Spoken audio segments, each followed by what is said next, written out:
Liquor scam ఎప్పుడైతే liquor స్కామ్కు సంబంధించి విజయసాయిరెడ్డి నోరు విప్పారో దెబ్బకే ఒక్కొక్కరి పేర్లు బయటకు వచ్చినాయి. వాస్తవానికి అప్పటికే వీళ్ళు లిక్కర్ స్కామ్ జరిగిందని తీవ్ర ఆరోపణలు చేశారు. అయితే ఈయన ఆ సీపోర్టు కేసు వ్యవహారానికి సంబంధించి సిఐడి విచారణ ఎదుర్కొన్న నేపథ్యంలో అప్పుడు ఆయన ఎప్పుడైతే నోరు విప్పారో లిక్కర్ స్కామ్కి సంబంధించి కర్త కర్మ క్రియ కసిరెడ్డి అనేది, అప్పుడు సిట్టు వేగం మరింత పెరిగింది. అలాగే ఇప్పుడు ఆ కసిరెడ్డినే A1గా పెట్టారు. అంతేకాదు సాయిరెడ్డి గారు మాట్లాడిన మాటలు ఒక రకంగా తాజాగా ఒక ట్వీట్ కూడా చేశారు. లిక్కర్ స్కామ్ వ్యవహారంలో సగమే బట్టలు ఇప్పారు, మొత్తం బట్టలు ఇప్పిస్తాను అంటూ ఆయన చేసిన వ్యాఖ్యలు ఏవైతే ఉన్నాయో దాదాపుగా ఇప్పుడు 29 మందిని ఈ కేసులో నిందితులుగా చేర్చారు.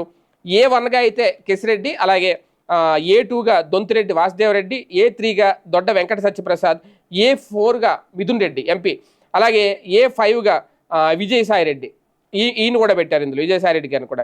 A6గా సజ్జల శ్రీధర్ రెడ్డి, A7 ముప్పిడి అవినాష్ రెడ్డి, A8గా బూనేటి చాణిక్య, A9గా తూకేకుల ఈశ్వర్ కిరణ్ కుమార్ రెడ్డి, A10గా ఎస్కే సైఫ్ అహ్మద్, A11గా Olvik multi venture private limited, ఇక్కడ నుంచి కంపెనీలు కూడా పెట్టారు.